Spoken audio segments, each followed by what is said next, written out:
Assalamualaikum teman-teman semuanya. Kembali lagi bersama saya Nelma dan di video sebelumnya saya menampilkan sosok inspiratif yang menderita penyakit psoriasis. Nah, berdasarkan banyaknya respon dari teman-teman yang menonton video tersebut, kali ini saya juga mendatangkan salah satu narasumber teman lama saya. Dan beliau seorang dokter yang kebetulan juga terkena 4 macam penyakit autoimun. Ini dia Andini Safitri. Kita dengerin ceritanya ya. Halo Dini, Assalamualaikum. Waalaikumsalam, halo. Dini, apa kabar? Baik, makasih. Nis, jadi kamu ini kan dokter. Dokter itu ya kalau kita tahu bayangannya dokter itu kan yang menyembuhkan penyakit. Nah ini kamu bisa kena 4 macam autoimun tuh gimana ceritanya, Nis? Iya, jadi aku kena waktu lagi kuliah, masih kuliah kedokteran, aku kena lagi koas waktu itu, gitu kan. Aku juga awalnya itu waktu kena, gimana ya, masih mikirnya itu karena kecapean, namanya juga mahasiswa kedokteran kan, kita kan apalagi ada jaga malam, ya kan, terus memang aku makannya juga ya dibilang kurang bagus gitulah maksudnya gitu. Jadi akhirnya pikir ya pengaruh itu aja kali ya gitu. Tapi terus ya lama-lama ditelusuri akhirnya ketahuan kena penyakit autoimun. Waktu itu baru rheumatoid arthritis yang ketahuan awalnya yang pertama ya, penyakit autoimun yang pertama. Sorry, rheumatoid arthritis. Arthritis tuh kalau bahasa Indonesia kan pakai pengapuran gitu ya? Radang sendi. Radang sendi. Okay. Ya. Terus itu ketahuan. Jadi pencetusnya dari apa? Dokter kasih tahu nggak? Itu kan memang maksudnya sampai sekarang yang namanya penyebabnya autoimun tuh belum jelas diketahui, cuman dikatakan ada faktor genetik, faktor lingkungan, ya kan, gitu. Nah, mungkin ya waktu itu kan waktu tingkat 4 itu aku pernah sempat kena infeksi virus gitu. Itu tuh sampai aku kayak sakit-sakit badan gitu-gitu, terus ternyata kata dokternya infeksi virus. Mungkin itu salah satu yang membuat mencetus juga, dan juga waktu itu aku kayak kurang tidur, makannya kurang teratur gitu. Jadi ya berbagai hal, berbagai faktor itu, dan ternyata juga di keluargaku yang autoimun tuh banyak gitu. Jadi mungkin dari memang genetiknya juga. Oh, gitu. Nah, terus kamu ketahuan punya 4 autoimun, ini gimana ceritanya? Iya, jadi kan waktu yang masih koas itu kan udah coba kesana kemari karena waktu awal itu memang gejalanya belum begitu khas gitu. Terus hasil labnya juga kayak antara ada dan tiada gitu, maksudnya borderline gitu.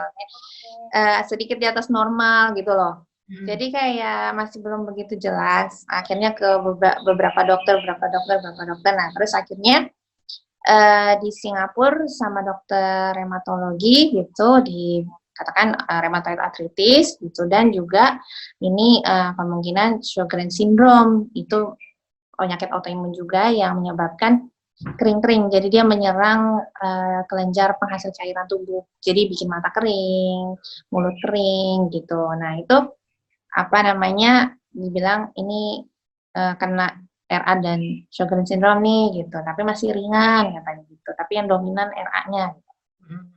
Terus habis itu aku waktu itu konsultasi lebih lanjut itu karena mau sekolah ke Inggris, mau S2.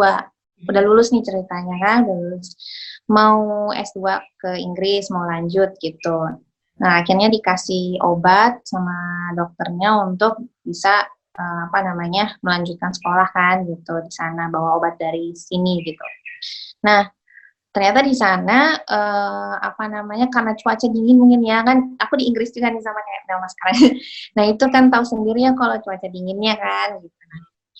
Waktu cuaca dingin mungkin aku kurang cocok dengan cuaca dinginnya itu, RA-nya makin berat gitu. RA-nya makin berat. Terus di sana aku kena juga namanya endometriosis. Endometriosis bukan penyakit autoimun, tapi di situ aku juga kena. Ya mungkin ada pengaruh dari autoimun juga atau lain, kurang tahu ya gitu. Nah akhirnya kena juga di situ.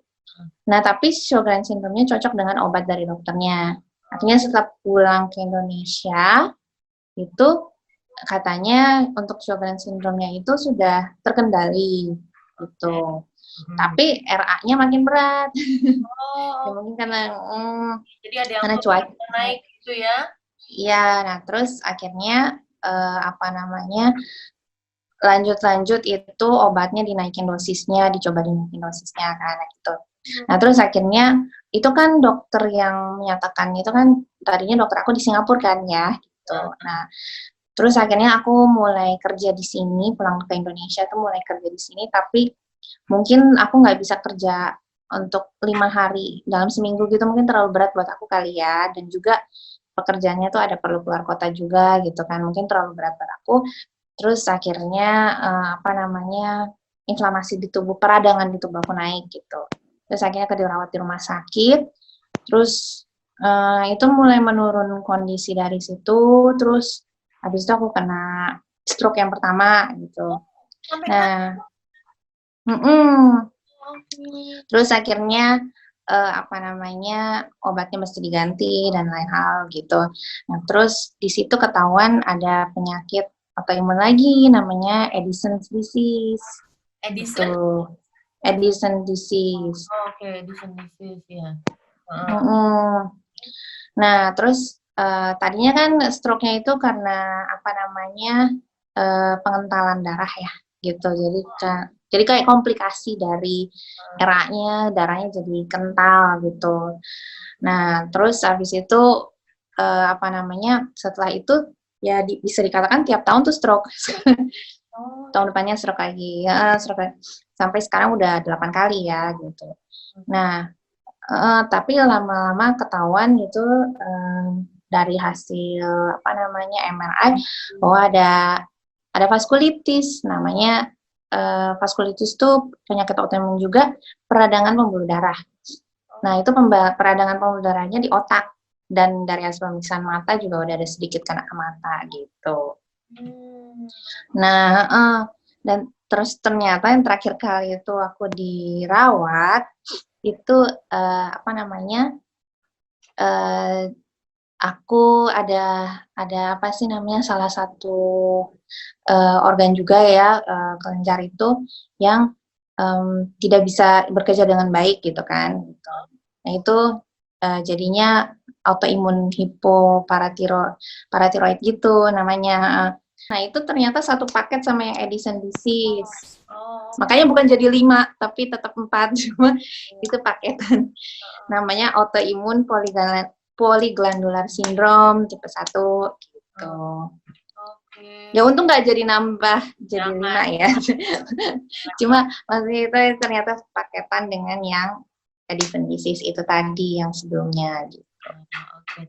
Nah, Nis, jadi ketika itu lagi, ketika let's say badan kamu lagi nggak fit gitu ya, misalnya flu deh, misalnya gitu ya, lagi flu, apa namanya, ini penyakitnya, sakitnya itu datang bersamaan semua menyerang tubuh kamu karena ini autoimun, atau dia datang yang ini selesai, terus yang ini berdatang lagi gitu, atau gimana? Atau sekaligus sakitnya nyerang ke kamu? Ya memang itu apa namanya kan kalau misalnya penyakitnya cukup terkendali gejalanya juga menjadi apa namanya nggak begitu berat gitu kan. Cuma kalau misalnya ada namanya flare itu kalau penyakitnya memarak gitu ya, itu kita gejalanya juga ikutan jadi lebih daripada biasanya. Cuma kalau dikatakan benar-benar hilang gejala tiap hari enggak juga gitu. Setiap hari itu gejalanya tetap ada terasa gitu. Cuma kadarnya itu kadang-kadang sakitnya sakit banget atau kalau kayak hari ini sakitnya ringan gitu. Maksudnya enggak. Ini sekarang pun kalau misalnya gini disentuh gini kan ada rasa sakit juga gitu di sini semua gitu. Jangan mana telapak? Semuanya ini terasa sakit sebenarnya gitu. Cuma ini sakit ringan yang aku masih bisa tahan. Jadi aku sudah terbiasa sama sakit ini gitu. Cuma kalau lagi flare sakitnya bisa yang aduh sakit banget tuh rasanya kayak tusuk-tusuk di sayat-sayat gitu. Jadi itu Seluruh sakit. badan, seluruh badan.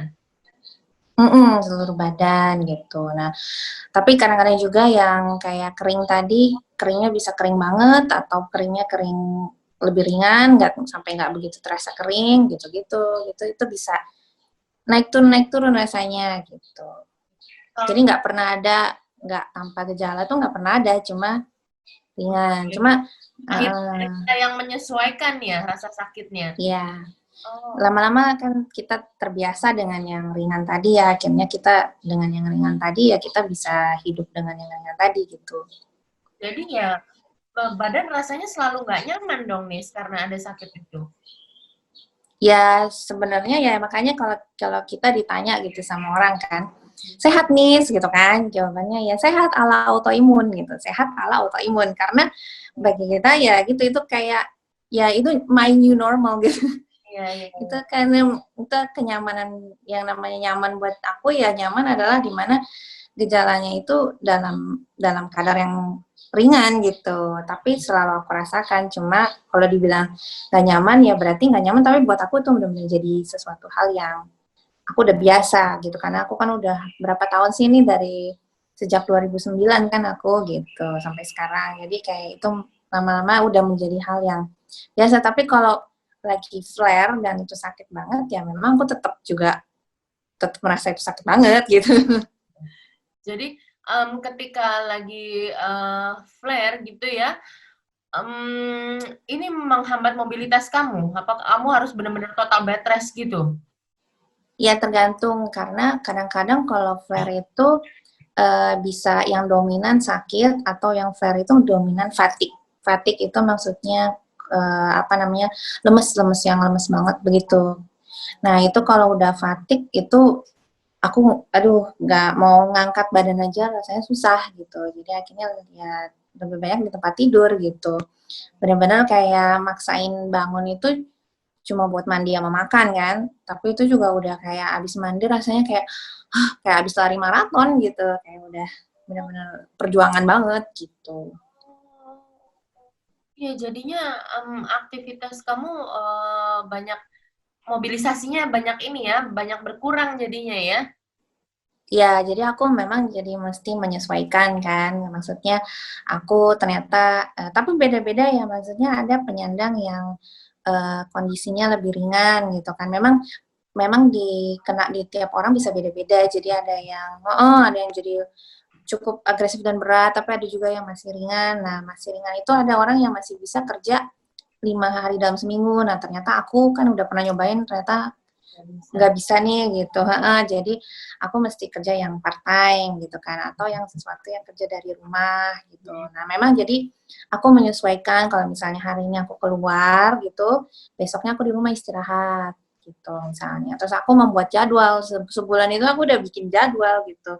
Misalnya untuk apa namanya 2 minggu lagi tuh aku udah dalam seminggu itu aku udah ada jadwal, oh hari Senin Kamis keluar, sisanya enggak gitu misalnya.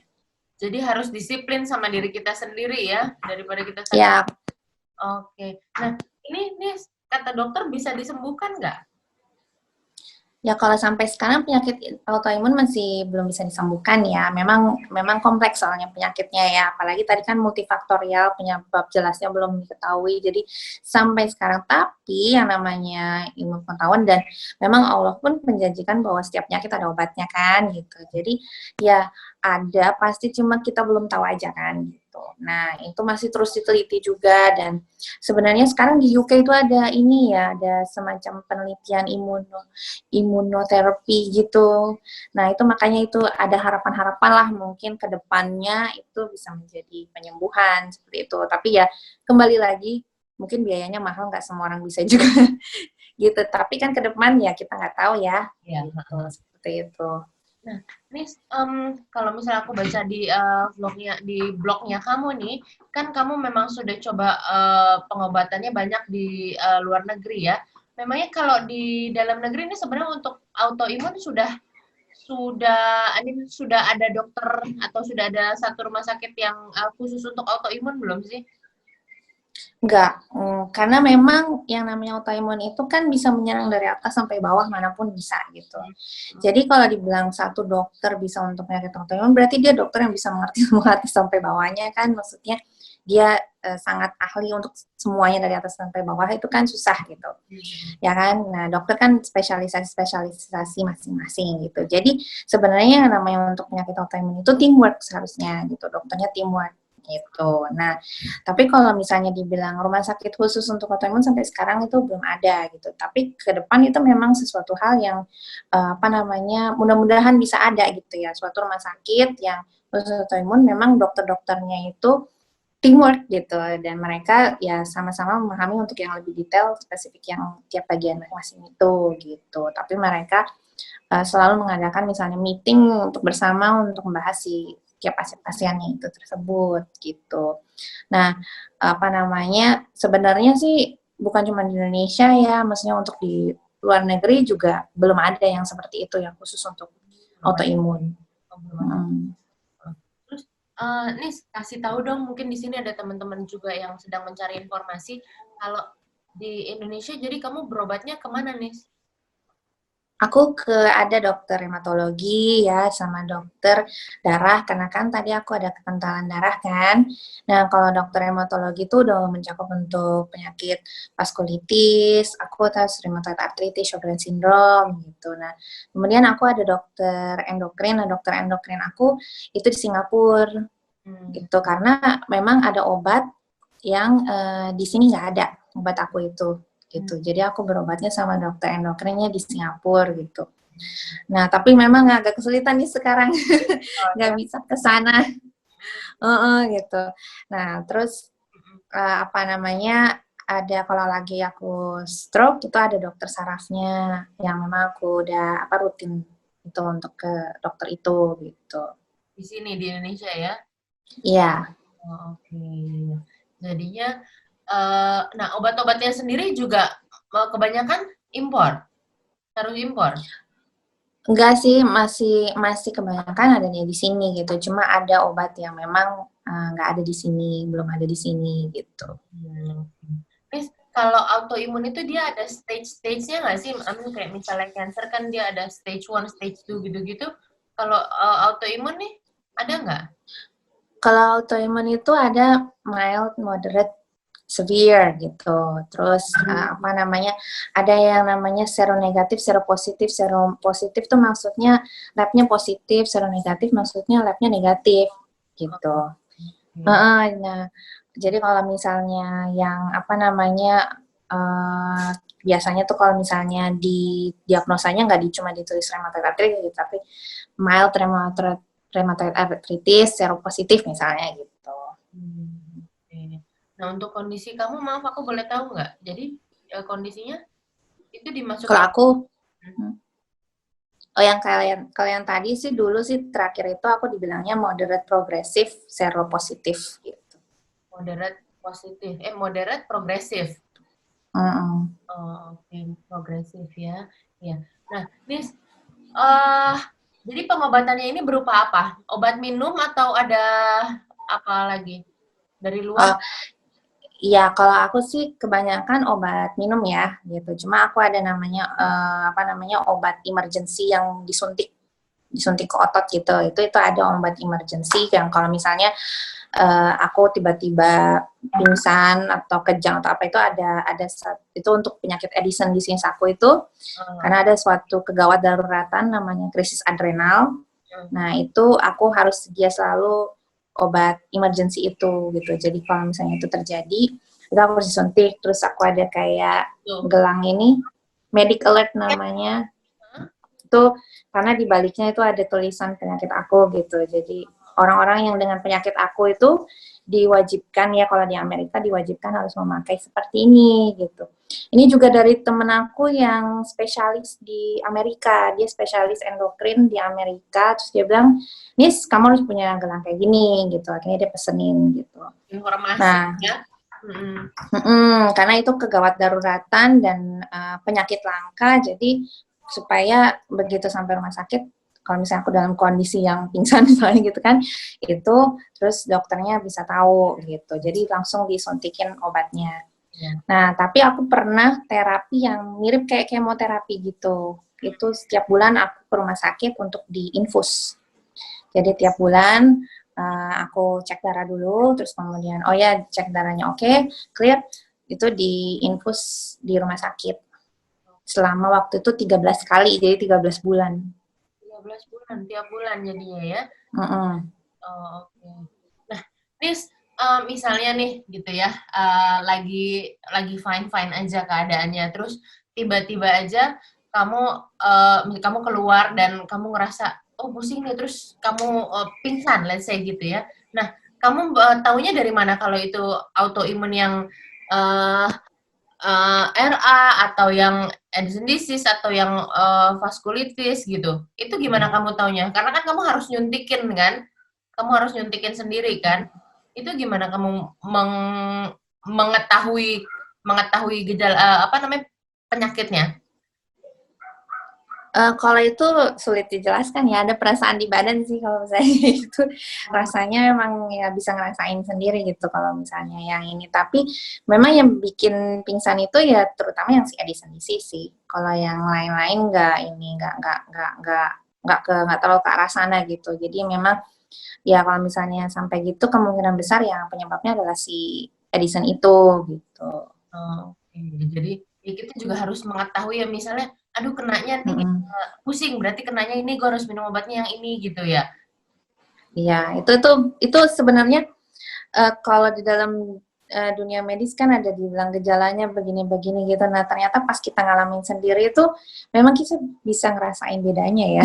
Oh, Aku kayak antara lemes yang karena fatigue dengan lemes yang karena si Edison tuh aku bisa ngerasain bedanya. Gitu. Ya aku nggak ngerti kalau orang lain gimana ya. Cuma kalau dari aku sendiri, aku ngerasanya gitu. Aku bisa, oh ini aku tahu nih ini yang mana nih gitu. Oh ini si ini nih gitu. Aku jadi oh ini lagi si ini yang lagi berontak nih gitu. iya, iya, iya.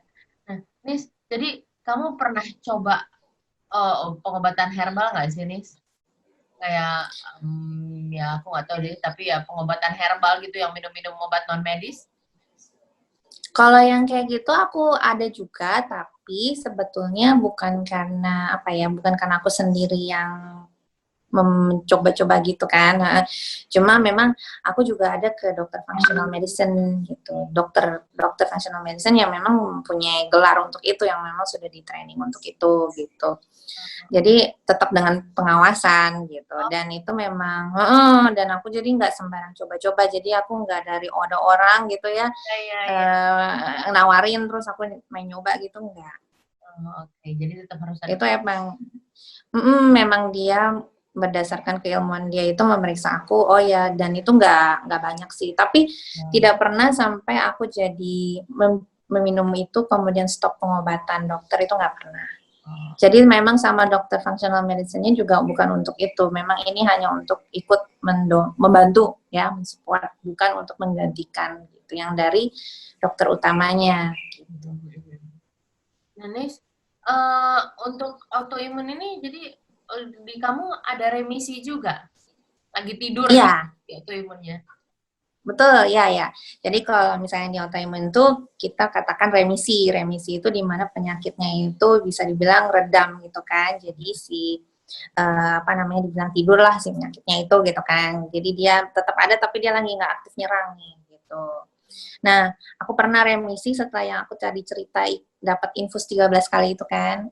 Nah, itu tuh sempet tuh aku udah sejak 2016 ya kalau nggak salah itu ya, itu remisi itu 2 tahun tuh aku wah udah apa ya hampir seperti orang sehat kembali lah gitu bisa dikatakan. Itu si RA-nya remisi, hasil lab normal semua gitu, terus gejala minimal gitu, kalau flare tuh nggak berat gitu kan.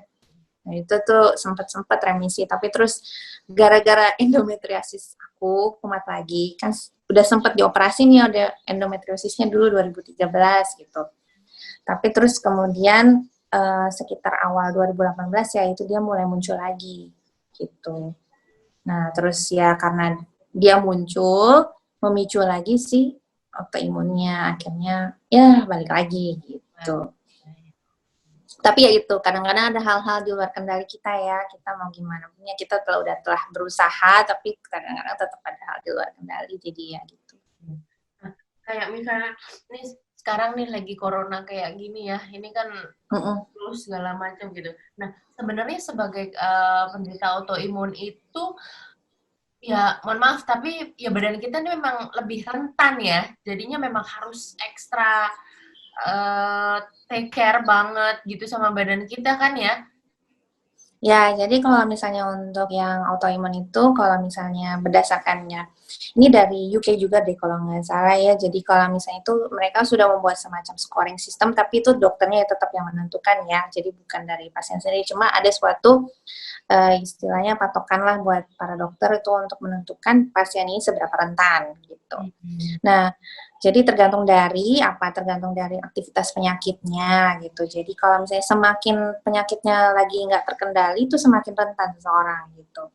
Jadi dikatakan disease activity. Kalau disease activity-nya tinggi, itu rentan. Makanya penting penyandang autoimun itu harus tetap terkendali penyakitnya. Makanya kita harus tetap berobat, terus tetap minum obat gitu. Karena kalau misalnya nggak terkendali malah jadi lebih rentan kan.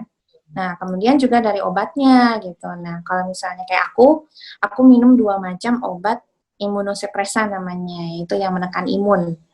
Ada methotrexate sama imuran. Aku minum 2 macam. Nah, itu membuat aku menjadi high risk karena aku minum 2 macam. Tapi ada yang minum obat yang misalnya tipe yang hidroksikloroquine gitu. Nah, itu nggak membuat rentan dengan minum hidroksikloroquine gitu. Atau yang minum satu imunosupresan tuh dia resikonya lebih rendah dibandingkan yang minum 2. Kayak gitu, itu ada ininya. Nah, itu pernah ada beda-beda jadinya kalau misalnya orang yang kayak aku high risk, dibilangnya shielding. Shielding artinya nggak boleh keluar rumah sama sekali, kecuali berobat. Nah, memang dari awal Maret aku nggak keluar rumah sama sekali. Sampai sekarang. Iya, jangan. Aku sekarang ada telemedicine kan, jadi yang masih bisa telemedicine ya telemedicine gitu. Nah, terus kalau misalnya yang resikonya lebih rendah, kemungkinan masih bisa kayak olahraga di luar sedikit, masih bisa keluar rumah sedikit gitu, tapi tetap prioritasnya dari rumah. Kalau nggak urgent jangan keluar gitu. Nah, ya cuma semuanya tetap kalau untuk berobat perlu keluar ya keluar gitu kan. Nah, tapi yang menjadi itu adalah bahwa ada studi juga dari UK juga nih, studi terbesar nih, bahwa ternyata orang dengan autoimun itu kalau misalnya kena COVID, dia lebih besar untuk nantinya jadi berat gitu. Jadi itu yang harus dipertimbangkan ya. Jadi memang kalau untuk yang autoimun kerentanannya itu ya bervariasi gitu kan. Ada yang lebih rentan yang ini. Cuma lebih baik adalah bahwa kalau kita terpaksa keluar rumah ya jangan lupa maskernya dan semua protokol kesehatan ya, lebih baik pakai masker dan face shield juga. Jangan lupa cuci tangan segala macam itu penting. Kemudian apa namanya? Tapi kalau bisa lebih baik di rumah aja gitu. Kamu ini aku mau tanya ya, kamu kan minum obat udah sekian lama, kamu pernah ngerasa capek nggak sih? Oh pernah pasti. Early drop gitu? Pernah. Kalau yang namanya jenuh minum obat, kayaknya semua orang yang sakit kronik gitu, apalagi aku udah berapa tahun ya, udah dari 2009 kan gitu, itu pasti ada periodenya di mana kita jenuh minum obat. Aku udah melewati semuanya, dari denial, apalah itu semua fase-fase. Rasain fase itu ya, sampai ya fase-fase itu pasti apa namanya ya mungkin pasti pernah dirasakan kalau apalagi udah lama gitu. Nah, tapi sekarang aku lebih ke apa namanya ya udah bisa nerima, berdamai ya kan gitu. Ya kalau yang namanya dulu jenuh pernah ada gitu, pasti pernah ada gitu. Tapi tetap diminum gitu. Cuma kayak udah enggan aja rasanya, apalagi ngeliat kayak udah banyak males gitu. Tapi tetap diminum dan tapi ya tetap harus ada keinginan, yakin kalau misalnya kamu pasti sembuh ya. Lihat aja kayak permen, aku sih ngeliat kayak permen, apalagi ada salah satu obatku bentuknya kayak hati, karena itu kan obat buat jantung gitu. Nah, lucu, kayak permen Mentos atau apa dulu. Anggap aja permen. Ya, jadi ya udah jalanin aja ya daripada Hmm. kita terus bersedih ya. Oke. Karena nggak ada gunanya juga itu akhirnya kan jadinya sadar, oh ini tuh nggak ada gunanya juga mau begitu ngapain, sakitnya nggak hilang malah tambah sakit kan gitu. Nis, eh kamu em, ini gimana aku nanya ya? Ya, jadi kamu sebagai seorang dokter, kamu pernah merasa kesel nggak sih dengan keadaan kamu kayak gini? I mean, biasanya dokter kan mengobati orang gitu ya, tapi kamu terkena ini jadi menghambat aktivitas kamu. Itu kamu gimana perasaannya, Nis? Oh ya itu terjadi waktu fase yang mana itu berarti? Jadi waktu aku habis stroke pertama tuh aku drop banget gitu di situ, maksudnya drop Hmm. mental gitu, drop mental. Terus apalagi karena aku jadinya waktu itu nggak bisa bekerja gitu kan. Mau kerja jadi dokter juga gimana caranya aku mau jaga malam gitu kan gitu. Terus abis itu yang ada nyusahin orang gitu. Iya. Terus ya udah itu akhirnya jadi drop banget karena sebenarnya aku orangnya orang yang sosial, jadi itu membuat aku jadi depresi kan gitu, bahwa aku nggak bisa berkontribusi apa nih, kok jadi manusia kayak sia-sia banget gitu. Terus akhirnya aku cuma setahun itu aku kerjanya cuma main game di iPad, nonton TV sampai nonton HBO, kayaknya semua film udah hafal gitu kan. Gitu. Tapi terus akhirnya makanya aku bikin blog karena di situ kayak mama aku terus mendorong kan, nggak, jangan ini, jangan terus asa gini gitu kan.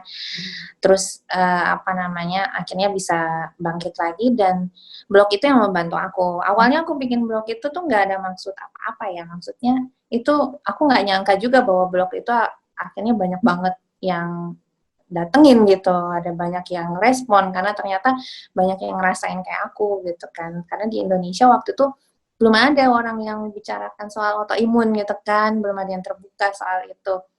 Nah, terus akhirnya mungkin banyak jadi merasakan, oh ternyata ada temennya nih gitu kan. Nah, ya udah, nah aku nulis itu, aku jadi merasa bahwa aku bisa berguna, masih bisa berguna, ya kan, bahwa ternyata oh blog aku itu yang sebenarnya aku cuma bikinin aja itu ternyata berguna buat orang lain gitu. Mereka menyampaikan bahwa itu berguna buat mereka, berguna menjelaskan ke keluarga mereka gitu kan.